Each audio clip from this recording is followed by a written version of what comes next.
오늘 예배 함께한 여러분 모두를 환영합니다. 그리고 축복합니다. 하나님은 살아계신 줄로 믿습니다. 하나님의 살아계심을 여러분들이 앞으로 살아간 날들 동안에 날마다 경험하기를 주님으로 축원합니다. 어느 목사님 설교를 들어보니까 교인이 식사하기 전에 먼저 기도하는 이유가 뭐냐 하는 질문에 다음과 같이 답하시는 것이었어요. 그것은 하나님과 함께 식사한다 라고 하는 믿음이 있기 때문이다. 이 식사의 주인은 하나님이시고 하나님이 나를 그 식사의 자리에 초청하셔서 하나님의 상에서 밥을 먹는다라고 하는 그런 감동, 감격, 감사가 있기에 식사기도 하는 거다. 지금도 한 끼를 먹지 못해서 굶어 죽어가는 사람이 부지기수이고, 어린아이가 우유 한 번을 먹지 못해서 영양실조로 죽어가는 경우가 허다하고, 전쟁 난리통에 밥을 지을 수 없는 환경에 있는 이들이 얼마나 많은지요. 그런 면에서 밥 먹는 것이 우리에게는 은혜라는 거예요. 그것을 기억하지 못하는 것, 쌀한톨의 가치를 모르고 식사의 자리가 얼마나 소중함을 모르는 사람들은 종교심, 도덕심이 없는 사람으로 이들이 모여 사는 사이는 그야말로 지옥과 같다, 그런 말씀을 하시더라고요. 2022년 갤럽 조사에 의하면 인구의 27%가 비종교적이고 종교를 갖지 않겠다라고 하는 사람들이고, 34%의 사람들은 나는 신의 존재를 믿지 않는다라고 하는 무신론자들임이 밝혀졌어요. 합치면 61%의 사람들이 종교의 힘을 무시하고 살아간다라고 하는 겁니다. 근데 인류의 역사 속에는 그 중심에 종교가 있습니다. 그것이 기독교든 불교이든 무슬림이든 그리고 어떤 미신적이든 그 종교의 힘으로 세상이 지탱되어졌고 사회가 발전되었음이 분명합니다. 그런 면에서 오늘의 사회가 고층 초고층 아파트가 즐비하고 빌딩이 즐비하고, 우리나라 같은 경우에는 동사무소 볼 일을 집에서 볼 수 있고, 그죠? 공항 나가면 얼마나 편합니까? 이런 최첨단의 사회를 살면서도 행복도가 떨어지는 것은 뭐냐? 소중함을 모른다는 거예요. 감사할 줄 모른다는 거예요. 그래서 세상은 발전이면 발전할수록 지옥화되어져 간다. 이거를 이용도 목사님은 화석화라고 그랬어요. 사람의 마음이 화석처럼 굳어져 가고 있기 때문이라고 그랬어요. 오늘 제가 이런 말씀을 서두에 드리는 것은 가나안 7족속을 멸해야 하는 마지막 시리즈 여부수족을 멸절해야 되는 이유가 뭐냐? 소중함을 간과하지 말아라. 소중한 것이 무엇인지를 알아라는 거예요. 가장 소중한 것이 무엇인지를 모르면 결국에는 빼앗기고 짓밟히게 된다는 말씀을 전하기 위해서임을 믿습니다. 성경에 등장하는 여부수족은 다윗이 예루살렘을 정복하기 전까지 여부수족은 예루살렘의 주인이었습니다. 사사기 19장 10절에는 여부수를 예루살렘이라고 기록하고 있는 것으로 보아서 여부수족의 본거지가 예루살렘이었음을 알 수가 있고요. 역대상 11장 4절 말씀에 보면 다윗이 온 이스라엘과 더불어 예루살렘 여부수에 이르니 여부수 땅의 주인들이 거기 거주하였더라 라는 말씀을 보아서 이 여부수의 본거지는 예루살렘이었다라고 하는 것을 알 수가 있어요. 학자들은 이렇게 말을 해요. 본래 예루살렘은 여부수의 성이었는데 다윗이 점령한 이후에 예루살렘이 하는 다른 성의 이름을 가지고 있었던 것을 다윗이 점령을 해서 다윗성이라 부르고 예루살렘이라고 개명한 것이 아니냐, 그렇게 주장하는 분들이 있어요. 창세기 14장 18절에 보면은 아브라함이 그돌라 오멜 연합군과의 전쟁에서 승리하고 얻은 전리품의 11조를 살레망 멜기세덱에게 드렸다라고 했는데, 히브리서 기자는 멜기세덱을 하나님이 정해놓은 대제사장이라고 명명하고, 그 반사를 쫓아서 예수님께서 대제사장이 되셨다라고 설명하고 있습니다. 자, 그러므로 이 성의 이름은 살렘성이라고도 볼 수 있다라고는 말씀인 것이죠. 창세기 10장 15절로 16절에 보면 아모리 족속과 더불어 가나안의 후손이 누구냐, 여부스라고 기록되어 있고, 고대 역사학자였던 요세푸스도 여부스족을 아모리 족속, 가나안 족속, 기르가스 족속과 대등한족으로 열거를 하고 있어요. 여호수아서 10장 5절에 보면 정복전쟁 당시에 여부스족의 왕이 누구였느냐, 아도니 세덱이었는데, 이 세덱이 자기의 힘만으로는 이스라엘의 공격을 방어할 수 없기 때문에 아모리의 다른 왕들, 헤브론 왕, 아르못 왕, 라기스 왕, 에골론 왕이 함께 모여 이스라엘의 공격을 방어했다라고 기록하고 있어요. 그래서 성을 사수하는 일에 있어서 최후에까지 항전한 족이 여부스족인 것을 알 수가 있습니다. 자, 이렇게 여호수아가 유다 족속을 통해서 예루살렘 성의 함락을 명령을 했지만, 그 명령을 하달받은 유다 족속이 여부스의 족의 성읍인, 중심 성읍인 예루살렘을 공략했지만 쉽게 점령하지 못하고, 끝내는 예루살렘의 남쪽 어깨 비탈까지 남쪽 면만 정복하고 다른 것들은 정복하지 못한 이유가 뭐냐는 거예요. 이유는 뭐냐? 기온 셈으로부터 시작되어지는 절벽 위에 세워진 천의 요새였기 때문이라는 거예요. 그러므로 이 절벽을 기어 올라갈 수가 없기 때문에 예루살렘 성은 쉽게 공략할 수 없는, 함락되지 않는, 소위 말하면 소경이 지켜도 절름발이가 지켜도 이 성은 안전한 성읍이었다라고 하는 말씀인 거예요. 그런데 다윗에 의해서 이 예루살렘이 하룻밤 사이에 함락이 되어져서 다윗성이 되어졌어요. 이유가 뭐냐? 사무엘하 5장 8절에 의하면 그날에 다윗이 이르기를 누구든지 여부스 사람을 치거든 수고로, 즉 물깃는 대로 올라갔어. 합시다. 물깃는 대로 올라갔어. 그래서 여부스 사람들은 예루살렘 성이 견고한 난공불레스 요새임에는 불명하지만 물이 없으니까 저 절벽 아래에 기온샘에서 물을 길어 나갔다, 그런 이야기예요. 그 통로가 수구요, 물 깃는데 물을 길어 나르는 곳 수구야. 이 수구라고 하는 곳은 곧 개구멍과 같은 작은 터널인 거예요. 바로 그 터널을 통해서 다윗이 군사를 투입하고 그 군사를 통해서 하룻밤에 예루살렘 성을 탈환했다라고 하는 말씀인 줄로 믿습니다. 1867년도에 고고학자였던 영국인 찰스 웨렌이 이 여부스 사람의 수고를 발견을 했어요. 히스기야 임금이, 히스기야 왕이 실람 연못에 물을 끌어들여서 예루살렘 성에 물을 끌어들여서 아수르의 사내립의 공격에 대비를 하는데 그 원천과 똑같다, 그런 이야기예요. 거기서 물을 끌어들였더라, 그런 말씀인 거예요. 여러분, 이처럼 예루살렘은 천의 요새화된 성읍이었지만 수구를 통해서 물을 길어 와야만 하는 약점을 가진 성읍이었다는 거예요. 그런데 다윗이 이 성을 함락하기 전까지는 다른 족속들도 예루살렘을 공략했지만 함락시키지 못해. 왜? 수구를 발견하지 못해서예요. 개구멍을 찾지 못해서다, 그 이야기예요. 성만 공략했기 때문에 그렇다, 그런 말씀인 거예요.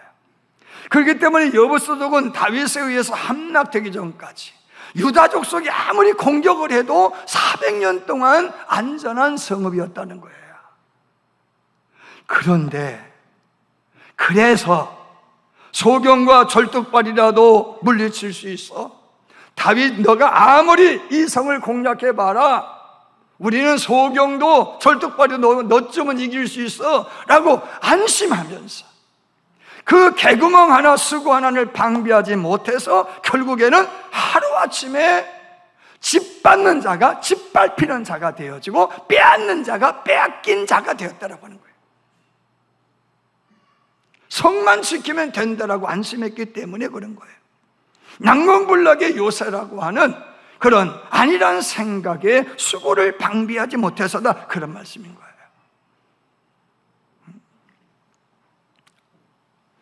리더십의 대가라고 불리는 스티븐 코비 박사가 쓴 이 책에 보면은 소중한 것을 지켜라 라고 하는 책에 보면은 성공한 사람들은 시간 관리를 잘하는 사람이 아니라는 거예요. 우리는 학교에 학교 들어가면은 선생님이 계획서를 써오라고 그래요. 아침에 며칠 일어나가지고 세수하고 그 다음에 밥 먹고 학교 갔다가 돌아오면은 숙제 몇 시까지 하고 또 놀도 잠자고, 이거 시간 관리하는 거예요. 그래서 성공한 사람들은 시간 관리도 잘 해야 돼요. 그런데 시간 관리를 잘한다고 성공하느냐는 거예요. 시간 관리보다 더 중요한 게 있어요. 뭐냐? 소중한 일을 하라는 거예요. 가치 있는 일을 하라는 거예요. 시간 관리만 잘하면 뭐 하냐는 거예요. 가치 있는 일을 소홀히 하면 안 된다. 중요한 일을 우선하라는 거예요.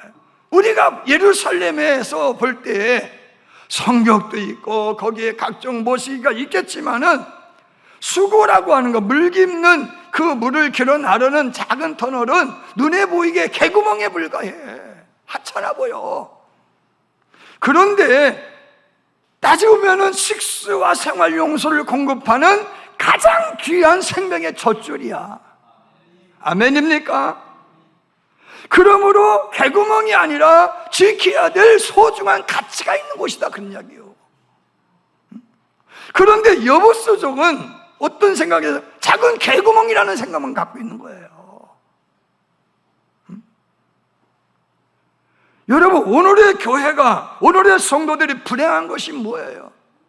쉬지 말고 기도하라, 범사에 감사하라, 수완에 항상 기뻐하라. 그저 듣는 이야기, 그저 하는 이야기,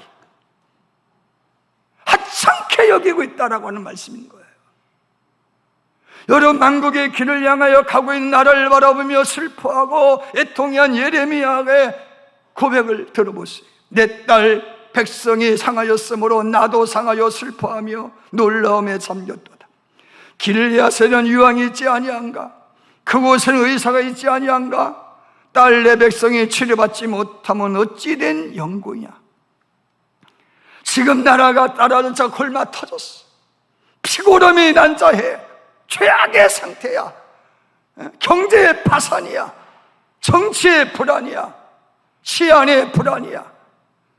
그런데 문제가 뭐요? 유일한 치료자가 되시는 예수 그리스도를 찾아야 되는데, 하나님을 찾아야 되는데 찾지 않음이 어찌 된 영혼이야. 이 지경이 되었는데도 유일한 치료자이신, 의사이신 하나님을 찾지 않음이 어찌 된 영혼이야.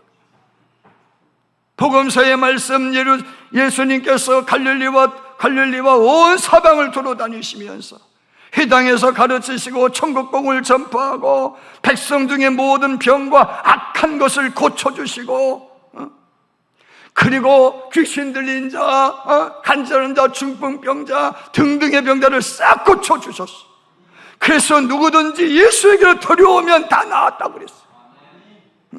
그런데도 불구하고 오늘의 우리가 그 예수를 찾지 않으면 어찌 된 영고냐, 그런 말씀인 거예요.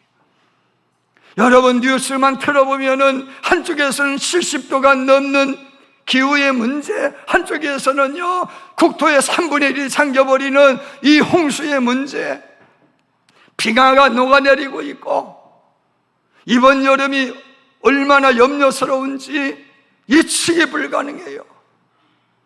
여러분, 전쟁은 좀처럼 멈추질 않아요.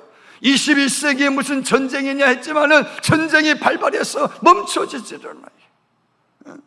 우리나라 역시도 얼마나 정치가 불안하고 남북이 극한으로 치닫고 있잖아요.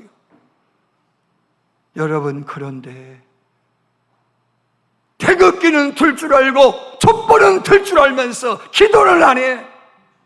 여러분, 제가 고등학교 때만 하더라도요 100만 명이 여의도 광장에 모여서 국을 위해서 기도했어요. 그런데 촛불은 들고 태극기는 들면서 광화문 거리에서 왜 무릎을 묶었냐, 그런 이야기.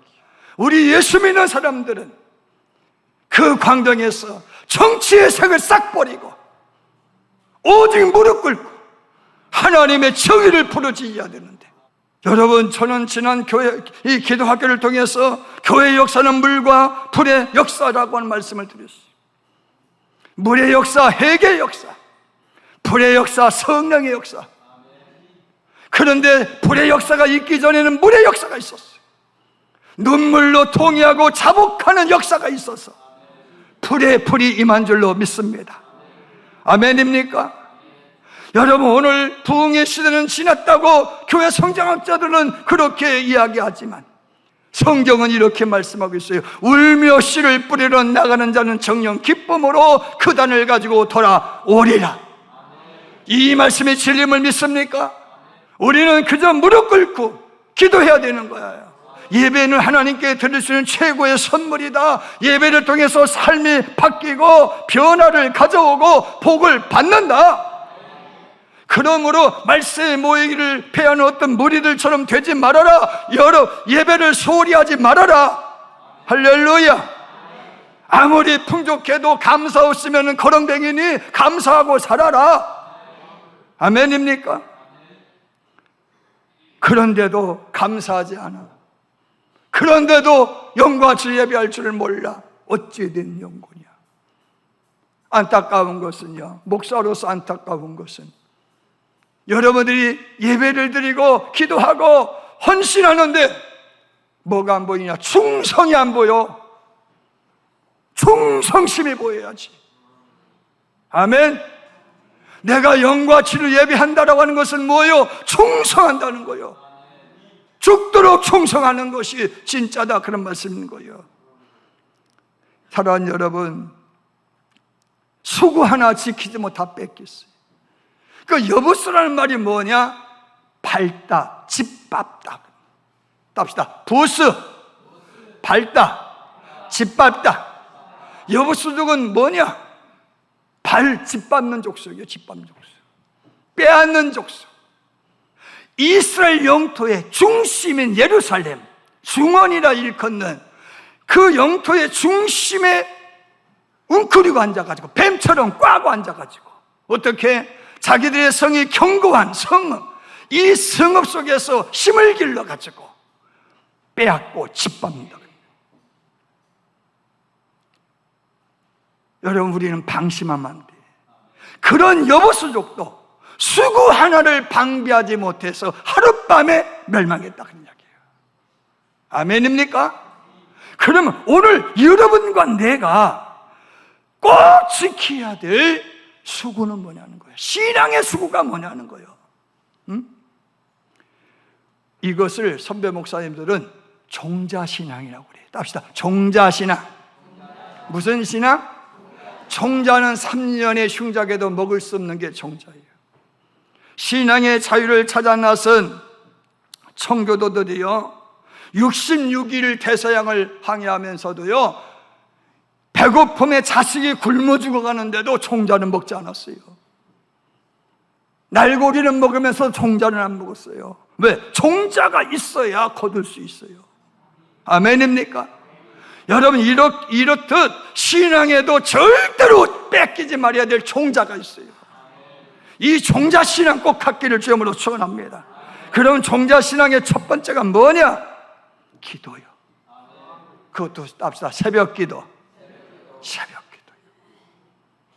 적극적인 사고방식으로 유명한 노만 빈센트 빌 박사의 책에 보면은 누구든지 매일 아침 15분만 기도하면 인생이 달라진다고 했어요. 누구든지 15분만 기도하면 인생이 달라진대. 실패하지 않는다는 거예요. 아멘.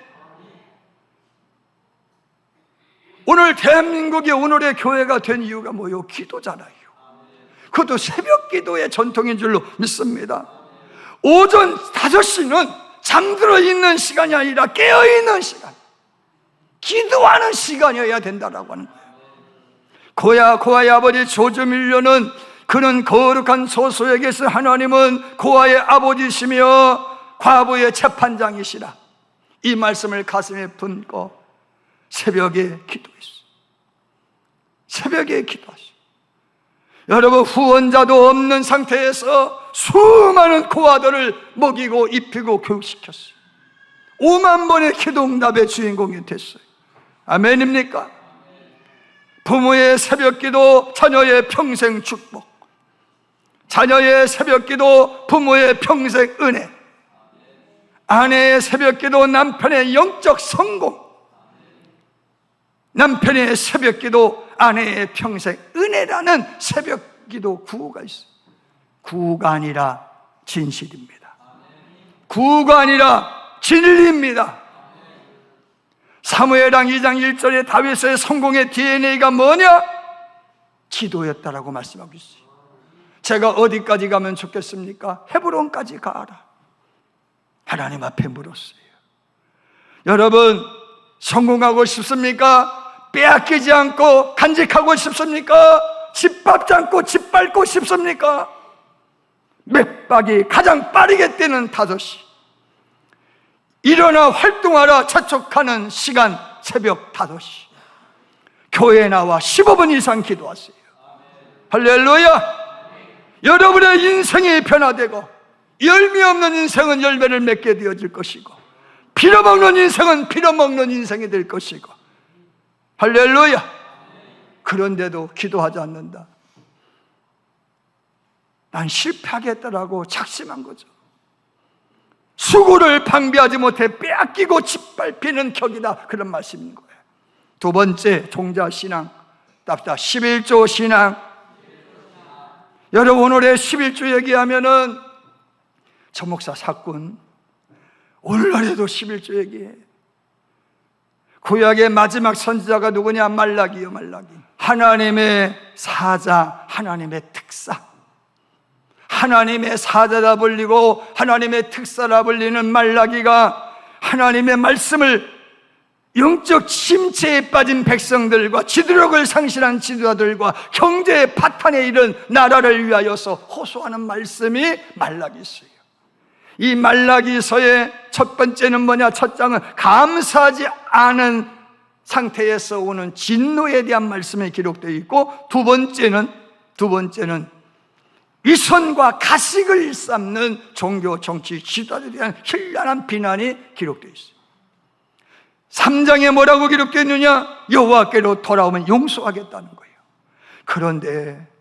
그런데 여호와께로 돌아오라고 하시면서 너는 말씀을 새겨서 깊이 묵상하라, 무릎이 닳도록 기도해라, 열심히 전도해라, 이렇게 하지 아니하고 왜 내 것을 도둑질하느냐, 이렇게 말씀하시오. 그러니까 백성들이 뭐라고 하는지 아세요? 하나님, 돌아오라며요. 왜 돈 얘기는 왜요? 돌아오라면서 왜 돈 얘기하시는 거예요? 라고 이야기하니까 하나님이 말씀하는 거예요. 돈 얘기하는 것이 아니라 내 인생의 주체가 누구냐를 이야기하는 거다. 아멘. 돈을 어떻게 쓰느냐, 그 사람의 인격이고 그 사람의 인생인 거예요. 말라기가 이야기하는 것은 돈을 이야기하는 것이 아니라 내 인생의 주인이 하나님이라는 거예요. 너는 청지기니까 너 청지기로서 주인을 하나님에게 얼마나 충성하느냐, 신실되냐를 판단해야 되는데 가늠사가 뭐예요? 11조라는 거예요. 웨슬레 목사님 말했어요. 돈주머니가 회개하지 않은 회개는 진정한 회개가 아니라고 그랬어요. 사랑하는 여러분, 바울이 십자가의 도에 대해서 말씀하잖아요. 십자가의 도가 멸망하는 자들에게 미련한 것이요, 어리석은 것이지만 구원을 얻는 우리에게는 구원의 능력이라고 그랬어요. 하나님의 능력이라고 그랬어요. 아멘입니까? 복음서의 기념비적인 여인으로 기록되어 있는 베다니의 마리아가 향유값을 깨뜨려 버렸어요. 가치가 얼마냐? 300페라론의 가치 1년치의 연봉이었다라고 말씀하고 있어요. 가룟 유다는요, 낭비로 보였어요. 왜 낭비하느냐? 왜 쓸데없는 일에 낭비했느냐? 추궁했지만 예수님 말씀, 나를 위하여서 가장 귀한 것을 선물하였다고 했어요. 여러분, 성도들에게서도 복의 조건이 세상 사람들 눈에는 낭비로 보이고 허비로 보인다는 거예요. 쓸데없는 짓거리로 보인다는 거예요. 여러분, 기도하는 일이 쓸데없는 일입니까? 헌신하는 일이 쓸데없습니까? 11조가 쓸데없는 낭비입니까? 아니라고 믿는 여러분들은 신실하게 10조 생활하세요. 종자 신앙인 줄로 믿습니다. 여러분, 에덴 동산의 중심에 있는 선악을 알게 하는 나무는 저주의 나무인지요, 생명의 나무인지요? 따먹는 이들에게는 저주의 나무이지만 안 따먹음으로 인하여서 생육하고 번성하며 충만하게 된 사람들에게는 축복의 나무요. 할렐루야. 11조 안 하는 사람들에게 눈에는 11조가 낭비로 보일지 모르지만 하는 사람에게는요, 복의 통로가 되는 거예요. 마지막 세 번째, 주일 성수요. 원래 주일은 안식일이죠. 안식하는 날. 하나님이 6일 동안에 주신 것만으로 해도 너무 좋겠어. 7일에는요, 안식할 수 있는 거예요. 그래서 주일은 안식의 개념이 있는 거예요. 하나님이 6일 동안 창조한 세계를 바라보면서, 야, 너무너무 좋은 거야. 더 좋은 게 있어. 내가 창조한 창조문들로 인하여서 이 세상이 더 풍족해 되어지고 풍성해지고 생육 번성 충만해질 거 보니까 너무 더 좋아. 아멘. 야, 여기 이곳에는 이렇게 하겠지, 저곳은 저렇게 하면 좋겠구나, 막 머릿속에. 그게 주일이지. 아멘. 그러다가 이제 예수님 부활하신 이후에 이제 개신교에서 주일로 바뀌었잖아요. 내 인생의 주인이 하나님이시 되어주시는 날, 나를 위해 살았다면 일할 만큼은 주님을 위해 살아야 되는 날. 할렐루야. 사랑하는 여러분, 이 주일은요, 하나님이 지난 6일 동안 주신 은혜를 기억하고 상기하며 감사하는 날. 아멘. 나를 구속하기 위하여 피 흘리신 예수님에 대하여 감사하는 날. 그 예수님이 부활을 축하하는 날, 축제의 날. 아멘. 그 예수님의 가르침에 이날만이라도 순종하려고 노력하는 날. 그날은 복 있는 날인 줄로 믿습니다. 예수님은 수가성의 우물가에서 만난 여인에게 아버지께서 참으로 예배하는 자들은 신령과 진정으로 예배할 때가 오나니 곧 이때라. 아버지께서는 이렇게 예배하는 자들을 찾으시느니라. 예루살렘의 유대인들은 예루살렘에서 예배하는 것을 최고의 가치로 삼고, 사마리아 사람들은 그림신산곳 에발산에서 예배하는 것을 최고로 가치로 삼지만, 앞으로의 너희는 장수에 상관없이 영과 진리로 예배해야 될지니라. 아멘. 토레이 목사님이 이렇게 말을 해요. 예배에는 성경을 읽는다. 그러나 성경 통독 그 자체가 예배는 아니다. 또 예배에는 기도드린다. 그러나 기도는 예배가 아니다. 찬송을 부른다. 그러나 찬송 그 자체는 예배가 아니다. 그것들은 다 예배로 인도하는 길이지만 예배는 아니다. 신령과 진정의 예배는 하나님 앞에 인간의 영혼이 무릎을 꿇고 그분의 음성을 듣는 것이다. 할렐루야. 그날이 주일날이다, 그런 말씀인 거예요. 여러분, 6일 예배 학교를 통하여서 제가 말씀을 드리면서 주일은요, 6일을 준비하여 하루를 예배하는 날이라고 말씀을 드렸잖아요. 6일간의 행실이 주일에 꽃으로 피어야 되는 거예요. 아멘입니까? 주일에만 거룩한 척하는 예배는 슬픈 예배요. 서글픈 예배요, 하나님 보시기에 역겨운 예배다, 그런 말씀인 거예요. 1800년도 뉴욕에서 목회했던 헨리 피처라는 목사님이 계셨는데, 이 목사님은 설교가 특별했대요. 그래서 일찍 안 오면 자리가 없어요. 그래서 낮에 서서 기다리다가 이 설교 한번 들으려고 기다렸는데, 그날은 목사님이 강대상에 올라와서 보니까 다른 분이요. 실망한 분들이 저 뒤에서부터 하고 나가는 거야. 그때 그날 강대상에 쓴 목사님이, 여러분 설교에 앞서서 광고 한마디 하겠습니다. 여러분, 오늘 죄송스럽게도 우리 피처 목사님께서 몸이 불편하셔서 이 재단에 서질 못했습니다. 제가 대신 예배를 드려야 되겠는데, 피처 목사님에게 예배하려고 오신 분들은 일어나 나가십시오. 그러나 하나님께 예배 드리고자 오신 분들은 남으십시오. 나가려고 하던 사람이 나가려도 안 줬어. 그날만큼 은혜로운 예배가 없었다, 이렇게 기록하고 있어요. 사랑하는 여러분, 여부수 조금 빼앗는 쪽이에요. 짓밟는 쪽이에요. 그들은 기온 절벽 위에 난공불락의 요새를 지어놓고 빼앗고 짓밟았어요. 그런 그들이 하루아침에 똘딱 망했어요. 짓밟히고 빼앗겼어요. 왜? 수구 하나를 지키지 못해서라는 거예요. 신앙의 수구를 지키라는 거예요. 아멘입니까? 새벽 기도의 전통을 이어갔어요. 11조의 전통을 이어갔어요. 주일 성수의 전통을 이어갔어요. 여러분, 조선족은 지금도 자치주의예요. 왜? 글과 말을 뺏기지 않아서 그래요. 일제강점기의 일제는 총칼로 조선의 자존심인 상투를 잘라버렸어요. 글과 말을 빼앗을 창씨개명까지 시도했고, 어린 학생들에게 기미 가요를 재창하게 하였어요. 그래서 한국 시민이라 일컫는 자신들의 노예로 삼으려고 그랬어요. 그런데 우리의 선조들은 무수한 박해를 받으면서도 글과 말을 지켰어요. 오늘의 대한민국이 됐다, 그런 말씀인 거예요. 아멘입니까? 이것마저 빼앗기면 안 되는 게 있다, 그런 이야기예요. 그게 뭐냐? 새벽 기도예요. 그게 11조 신앙이고, 그게 주일 성수의 신앙이라는 거예요. 이것마저 빼앗기면 여자의 후손이 뱀의 머리를 짓밟게 되리라고 했는데 도리어 짓밟히고 빼앗기게 된다는 거예요. 사랑하는 여러분, 수고로 비견되는 종자신앙을 여러분 유지하세요. 지향하세요. 사수하세요. 그러므로 지금 누리고 있는 복보다도 더 풍성한 복을 여러분의 삶 속에서 누리기를 주님으로 축원합니다.